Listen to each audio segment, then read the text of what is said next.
think about when they made this pledge in 2020, the idea was to have one diverse board member. They increased it to 2.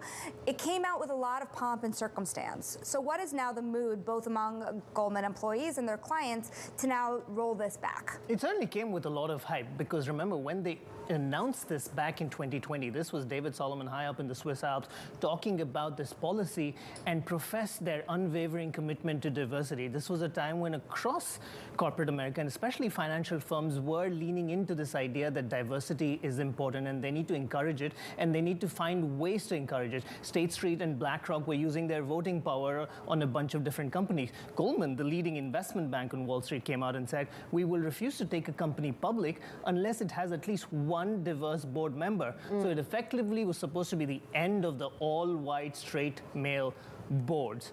They even upped the ante and made the requirement 2 for companies that they were taking public in Western Europe and US. Well, today they've formally confirmed that they have backtracked. We've already seen 1 or 2 companies where that policy certainly slipped away, and you have to see what's happening in the broader environment. There's obviously everything that you've seen change since Donald Trump re-entered the White House. There was, of course, the NASDAQ board diversity rule that was killed in the Fifth Circuit as well. All of these things played a fact, and this is Goldman just acknowledging, and this is a nod to the time that we're in. Imagine that, right? This is why I say change will never come from top down. It's always bottom up. All right, Donald Trump's movement is a bottom up movement, regardless if you like it, if Democrats want to submit it or not. It's not up for discussion. It was a bottom up movement. While a lot of the things that Democrats do is top down. They get this buy-in from the top, right? Because at the end of the day, Democrats are the party of the rich. I don't care what they say. If I look at the average income, high income earners are more likely to vote Democrat than Republican, right? Almost 77% of millionaires and billionaires vote Democrat. So I don't know where Democrats get this idea that they're the party of the working class. And I remember I made this claim on one of my YouTube, on one of my videos, and I had a leftist laughing at me or making some comment on the comment section. I forget which video it was. I just do so many. But they were trying to say, you're crazy if you think Republicans are the party of the working class. No, that's a popular opinion amongst many Americans.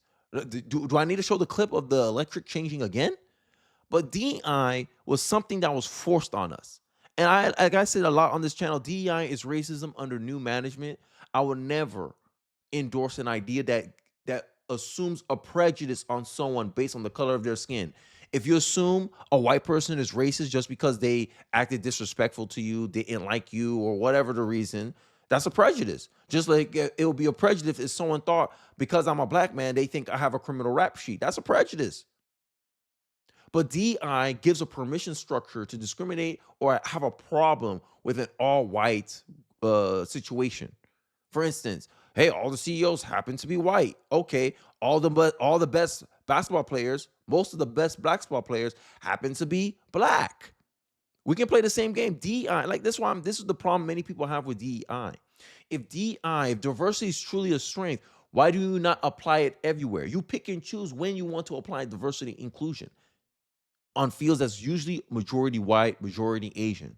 But you don't touch majority black fields, though. You don't trust the NBA. You don't touch the NFL. You don't touch situations where it's predominantly dominated by minorities. You don't touch these industries. Why is that? And many people are starting to notice this. This is why I've been saying for a long time, DEI will say an all-black panel is diverse.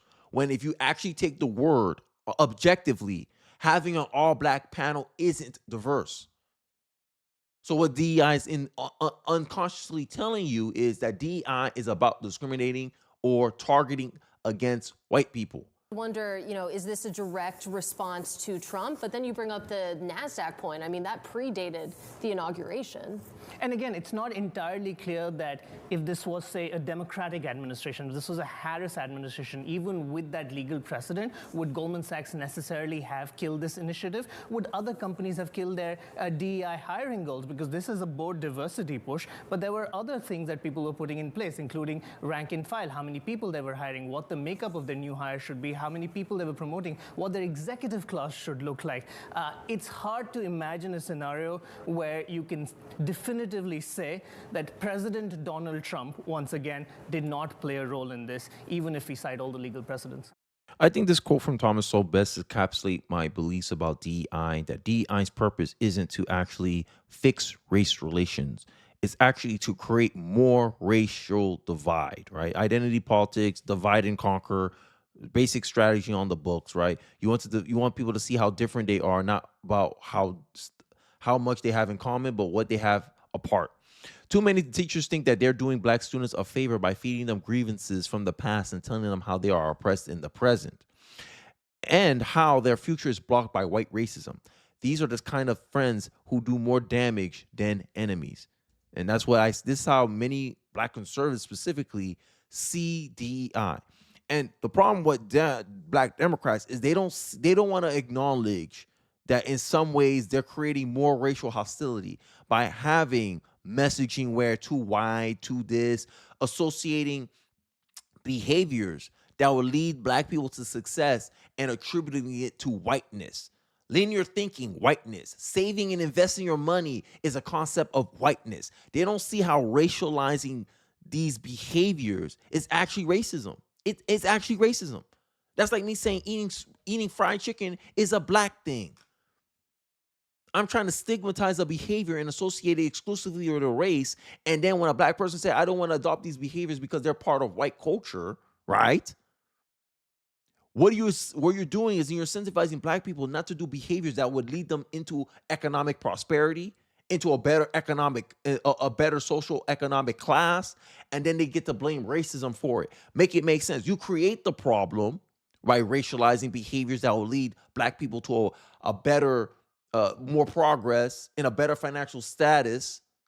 You demonize those behaviors as being a part of whiteness, and if a black person do these attributes like speak proper English, save and invest their money, you get to shake your finger and say, oh, you're trying to be a white man. You're trying to be like the white man. How's that not racism? How's that not prejudice? DEI is teaching you this stuff. Yet they're going to say anti-racism isn't racism. Current discrimination cures past discrimination. This is an eye for an eye. But the problem is nothing ever personally happened to most black people when it comes to slavery, discrimination. You want to tell me that racism exists or racism is such a big problem? Okay, where's your lawsuit? Where's your lawsuit money? I saw a story, a white Starbucks manager who got fired because of her color of her skin. She won $25 million. Y'all black liberals are missing out if y'all find all this racism and y'all not doing nothing about it. Y'all better hire her lawyer. She got 25 M's, 25 mil. White woman. Because she was fired because of the color of her skin. And you want to tell me DEI isn't racism? But I digress. I want you guys to check out this clip with Coleman Hughes. I don't agree with everything he always says. You know, I'm more right of him. I feel like he's more of that liberal centrist. I don't know. I feel like he's always trying to be this centrist voice. But, you know, he makes some good points, especially when it comes to DEI, because me and him, we are agreement damn near 1-to-1. But I digress. Let's get into the clip. DEI bureaucracies are not all powerful. They can be. I mean, look what happened at University of Michigan. So University of Michigan, not unique, but special among state universities, went all in on DEI and multiplied its DEI hires by something like 10. They had over 200 DEI officials and made a specific point when Chris Rufo and Robbie Starbuck and others launched a very successful campaign against DEI in the media. They said, no, we're doubling down and tripling down. New York Times did an intensive investigation of what has been the result of that doubling and tripling down, and I can tell you the answer. Nothing significantly happened. If not, it made certain circumstance worse, right? And I already talked about the DEI goals. A lot of it was impractical from the very beginning. There's certain job fields where the level of actually qualified candidates that happen to be black are like 5%. And you want 13% of your workforce to be black, but only 5% of black people are legitimately qualified to be in those fields. What's the incentive if you want to make the numbers? You have to lower the standard. Removing the bar to be a lawyer That's an effort to help allow people to meet their quota because what? Black people disproportionately failed that test. And I'm not going to say it's because of racism. I'm just going to say because of lack of ability from the black community. Like I always pointed out, the black community from an education academic standpoint have a weaker foundation than other racial groups. If you look at the stats, Asian students do on average 2 hours more of schoolwork compared to other groups of people, compared to other races. And you wonder why Asians are so academically successful in the college level, because they have a stronger academic base. Just like I can make the argument that black students have a stronger athletic base. If you do research about which race groups of people spend more time playing sports, I bet you black people are at the top. Behaviors drives outcome. That's always been my stance. Behavior drives outcome. What makes me different compared to another black man, how I'm 28 years old, I own a house, have a wife and child, 2 kids, is because of decisions that I made. I made different decisions than another black man. I can explain disparities between me and another black man. Hey, you both have the same skin color. How come you have a disproportionately higher income than the average black man? I made different decisions. But now, all of a sudden, you change my skin color to white, and you want to blame white privilege? You want to blame oppression for why you're falling behind? No. My statement will always stay the same. The difference between me and a white man is the white man made a different decision than I did. And my argument is, if I do similar decisions to him, I should have similar outcomes to him. But what racist black Democrats will do is say that, oh, that's a white man. I'm not a white man. Insinuating that, oh, I can't save money because what? They associate behaviors with a racial group. And that's the problem. Who conditioned this idea that you can't do something because of the color of your skin? A black Democrat, a liberal. Oh, math is racist. Math is such a white concept. Blaming everything on race. Attributing all your negative outcomes on race. Who taught you that? A liberal leftist worldview. Oh, I'm not trying to see color, but black Democrats, all they do is see color. So when we destroy these DEI things and we say, hey, these things don't work, these things don't even help black people, they get mad. They cry. Because DEI is nothing more than a hustle. I thought this is nothing more than a subsidized job group. Hey, we're going to pay you 6 figures to preach to our workforce about how racist white people are and why we need to discriminate against them. I'm in corporate America. That's the sentiment I get from DEI. And I'm like, you wonder why and then you're going to cry and complain about a white lash. Of course. If you was out here preaching to people how evil they are when they had nothing to do with slavery. Hell, there was 600,000 white people who died to free the slaves during the Civil War. But black people don't want to give any credit to them, those people's ancestors. Make it make sense. There was more people in the Civil War. There was more white people that died in the Civil War than owned slaves. There was only 400,000 slave owners. 600,000 people died to free the slaves. More white people died to free the slaves than enslaved them. Yet black people want to hold, oh, white supremacy excuses. And this is leading to my final conclusion, and this is why I've been holding these beliefs for a long time. Racism is an alibi.